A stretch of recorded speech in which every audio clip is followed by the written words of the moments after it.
This is Full Coffers with your host, Phil and Toni Buggs from Abundant Harvest Christian Fellowship Ministries. And this week on Full Coffers, The Journey, Part 3. Well, we are back again talking about our journey. You're probably wondering, why are these people telling us all this stuff about their lives? And inquiring minds want to know. We're not any famous stars, or we're just everyday people. But what we're hoping is that something that we say or have experienced in life, someone out there can say, you know what, I experienced that too. And so you don't feel so alone, you don't feel so weird about it. We're going to tell you everything, and I bet that at least one, possibly two situations we've had in life, you're going to be able to identify with. What we want to do is fill your coffers with valuable information. And the best way that we know how to do that is just kind of tell our story. So the last time we left you off, we were talking about how I was able to finally reveal the situation going on in my home with my parents on domestic violence. We are now in the summer of 1980. I am 16 and a half years old. 16 and a half years old. And I am actually working my first job ever because I'm preparing for my senior year in high school. And when you have a mother that makes less than $10,000 a year and have to support three people, it makes it a little difficult for her to kind of help out with senior year. So I was able to get my first job and start saving for my senior year. And Philip, I believe you had a job as well. Well, my job was getting good grades in school at the time. But when I would come home for the summer, I would have a summer job. And back then it was working at Borden Milk Plant on Stevenson Highway in Troy, Michigan. Not that it really makes a difference. It does. It helps me get the mental picture. I get the mental picture of that sour milk smell and those nasty boots. but the interesting thing about that was that I worked those summer jobs, but what it taught me was why I needed to make good grades in school. Obviously, it was hard work. I was in pretty good shape back then when you're unloading trailers of empty crates that milk would go in, and you spend 8 hours doing that. You look pretty doggone good. I didn't know that. I was just a hard worker, but to the point that I worked around a lot of very grown men. And it was interesting just to see how their lives had turned out. And here I was at the beginning of my life, but I was trying to make an impact in terms of just doing my part of working and not being a burden on my parents. But those summer jobs taught me a lot. I think one of the main lessons it taught me was manual labor is not something that I wanted to do. So I better learn something in school, or I could be one of those fellas that goes into work at 4 p.m. It might be 80, 85 degrees outside, but they go into a milk plant and standing temperature is 35 to 40 degrees. And if you're in a freezer, it's even colder. And cleaning up soured milk for 8 hours a day is no fun. No. So it just taught me. It built a lot of character. But those were my summer jobs. Yeah. And normally when we got to the fall or the end of the summer, I would always have this sadness. But this year, I wasn't sad. Why? Because I was a senior, class of 81. And I was just so excited because I hadn't even gotten through my senior year yet. I'm already contemplating, I'm going to go to college and I'm going to probably be close to Philip and we could see each other every day. So I had a whole lot to hang on to. So enjoying my senior year was just awesome because of the future plans that I was making in my head, so I thought. However, Philip wasn't experiencing good things going back into his sophomore year. Yes, that's true. By this time, it was 1980, and I was at Western Michigan, and 2 years into what the course handbooks told you was going to be a 4-year degree program, I had switched my majors, and I haven't talked about any of this. But I think that what I will share in this is that I had an idea of what I wanted to do when I got out of high school. Well, things changed, and that taught me in life that life doesn't work on a plan A. You have to have a plan B and sometimes a C, D. Z And -1. what happened? My plan A, I put all my apples or my eggs in plan A, and 12B of high school, those plans changed. I started wearing glasses, and the very major I wanted to pursue required you to have uncorrected 20/20 vision. So I went to college having to change my plans real quick and ended up in a major that I knew absolutely nothing about.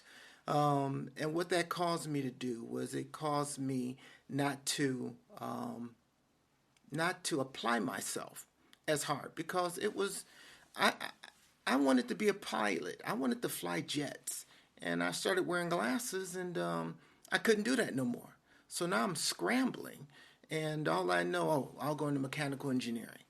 Well, I knew nobody who was a mechanical engineer, and that eventually, over those 2 years, caused my grades to drop because I learned this saying: interest precedes learning, Oh yeah, which basically means if you're not interested I in ain't it, learning. you ain't learning it. So the classes that I took, according to what the course outline handbook told me, guidance counselors, oh, they were practically non-existent, or at least in Phil's world, because I just figure you just follow what they tell you and it should work. That's a Yeah, good well, assumption.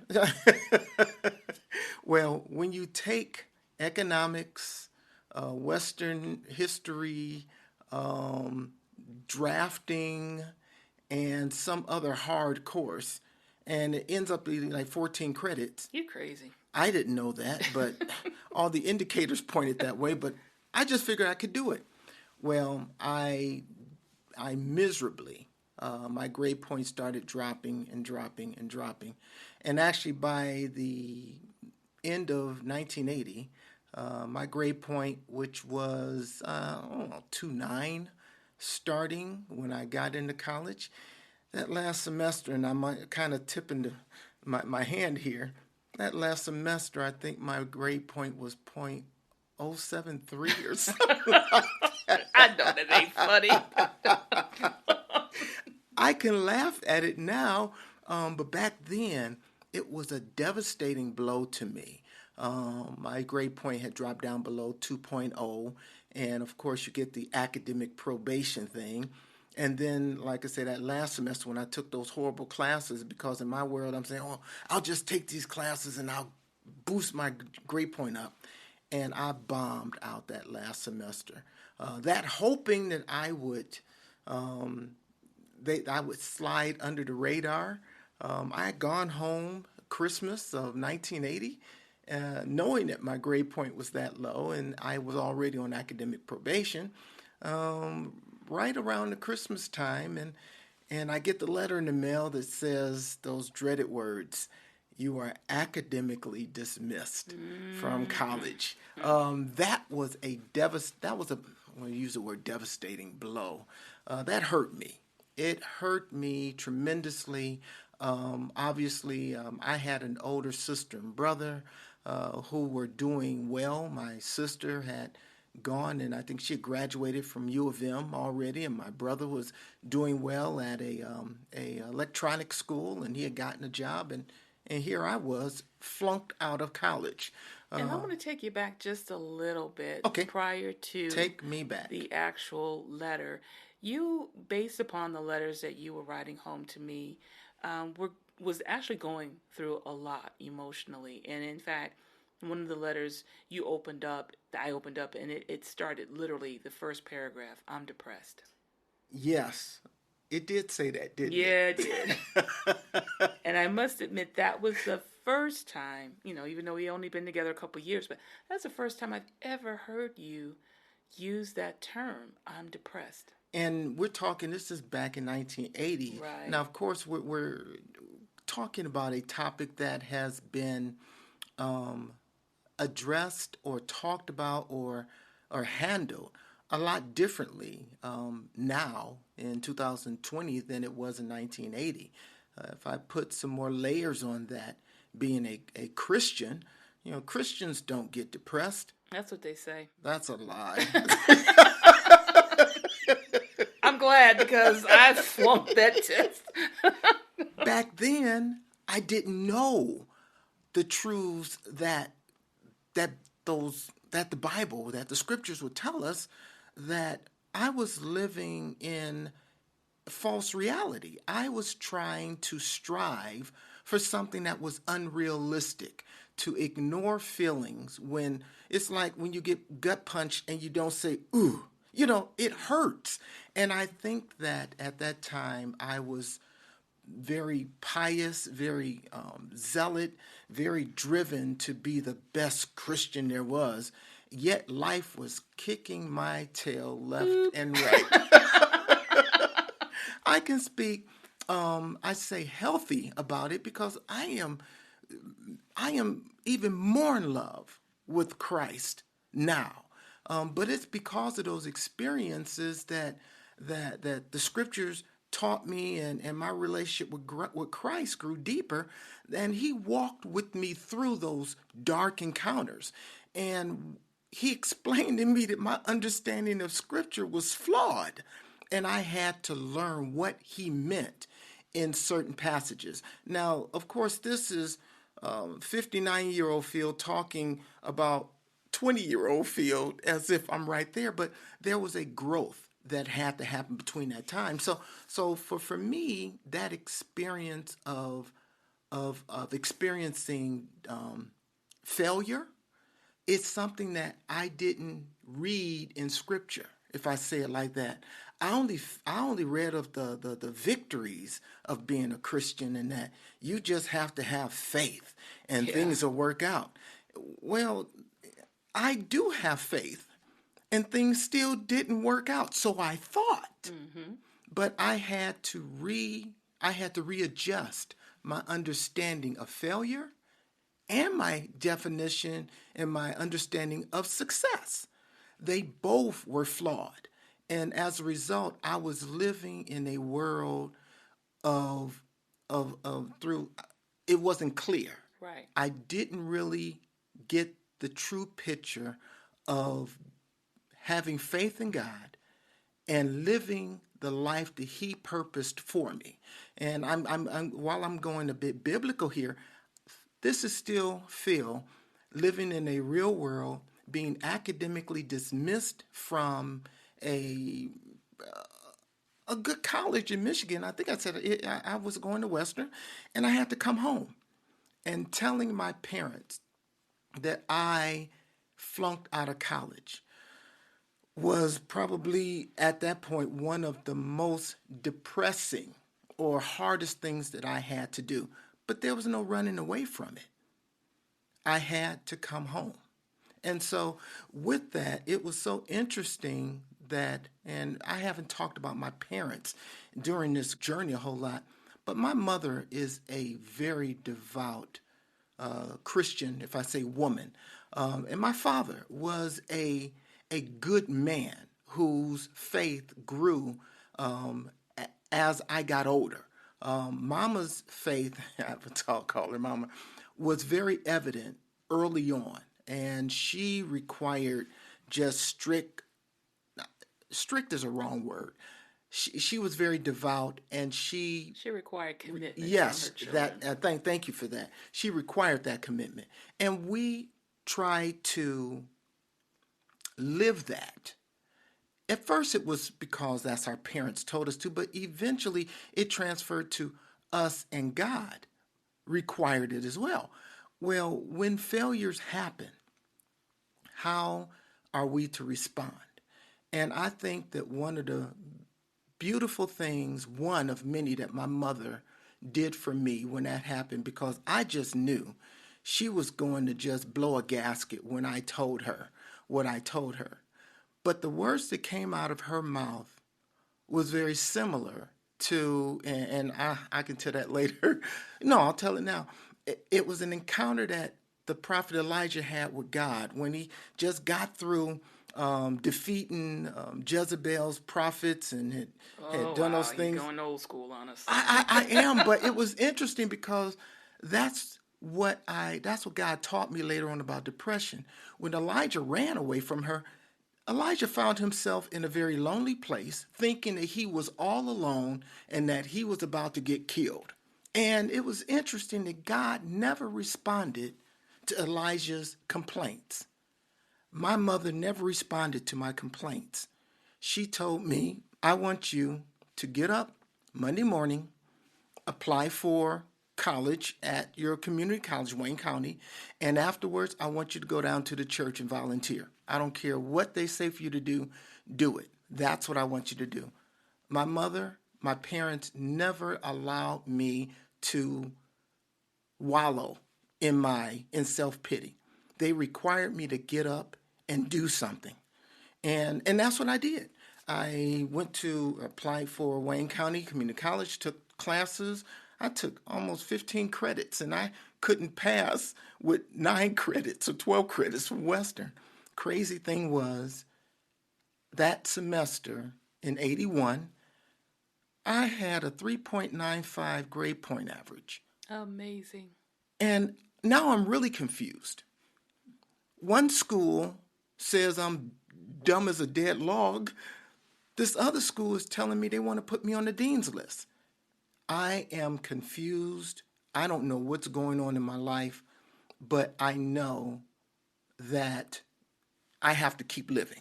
So for me, that encounter of experiencing defeat, failure, but also experiencing tremendous love of my parents who supported me and didn't allow me to stay down in the dumps. They required me to get up and work.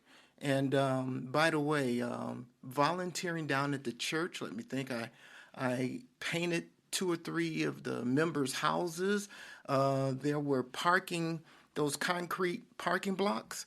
Me and another guy would pick them up from a cement company and then bring them over and put them down there. Now, how in the world? I just had too much time on my hand or muscles or something because we did that without a crane or anything. We loaded them on a pickup truck, took them off. But I'm saying that to say I had to keep busy.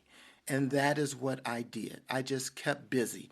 And that is one of the things that I know that has helped me is that when I get down, the best thing for me is to find something to help someone else. And isn't that amazing that your mother wasn't a clinical psychologist and she had the best advice, which it still carries well today? You know, I understand that we live in a world where people have to take medications sometimes to kind of get focused, and we're going to have a whole segment at some point about mental illness. Sure. However, there are some of us who are stronger that don't necessarily need medication, but maybe just an encouraging word for those who are Christians, hearing from God. He's letting you know, I still love you. I knew this was going to happen. I've prepared you to go through this, even though it may not seem like it. But that's just the beauty of it all. He knows our, as they say, our steps that we're going to take. And he knew that your mother would be that person that would encourage you to not, again, like you said, wallow in your, have pity parties. Because, you know, at 20 years old, you're like, what am I going to do now? Yeah, I You mean, know, and in conjunction to her telling you to go back to school and to volunteer, there was something else that she was led to do that impacted your life for a long time. Man, don't you remember? no, you got to give me She some looked clues. out a window. Ah, Man. yes, she did. I didn't know you were getting there, but yes, I was on this trek of just trying to bring up my grades because that's all I knew. And I was on the course of doing that during the end of 81. Um, and it was around about the mid. My mother looked out of this when she cleaned houses for a living, and she was working in Highland Park, and she was looking out the window, and she noticed these people coming out of this Excello building over on Hamilton and Oakman, and she called home, and I was home, and she says, "Hey, find out what's happening over there." Well, I found out that they were actually accepting applications for this new CETA program that was getting minorities um, interested in the skilled trades. And even though I'm saying that now, I really didn't know what it was. But she said, "Go fill out, go see what's going on." So for the next 6 months, and literally it was that much, I filled out applications, I took tests. There was over, and I found out later on, there was over 4,000 people that applied for 60 positions. And remember, we're talking 80, 81 when there was a recession going Yes, on. exactly. A lot of the auto dealer, the factory workers, they were being laid off because we had the gas shortage. We had the downsizing of the cars, and that was going on in the motor capital city. And what came out of that was 60 positions to start this program at this civil rights organization founded out of the 67, 68 riots called Focus Hope. They started a program called Focus Hope Skilled Machinist Training Program. And its goal was to, in 9 months, train people, workers or machinists. It's not workers. They would be machinists who would then go and work in job shops. I have to bring this in because prior to my introduction into even being considered, I didn't know anything about skilled trades. In I fact, really, the skilled trades was kind of looked down upon. It's like, oh, you if you can't get in college, you better go to a trade school. that's and unfortunately that same mantra is being repeated now, and it's amazing. But that program was geared to train people, underemployed and unemployed people, to become machinists. And won't get heavily into that, but if I give a 15-second, machinists are those tool makers who make the tools, who make the machines that make the garments, everything that are That chased the sold. cat, that put the rat out of the house. You all could probably. I'm the comic relief. I'm sorry. Sorry. But no, no, no. But it's that is what they do. They are the backbone of the manufacturing engine of this nation. And so, come November of '81, I actually was accepted into that program to become a skilled machinist in 9 months.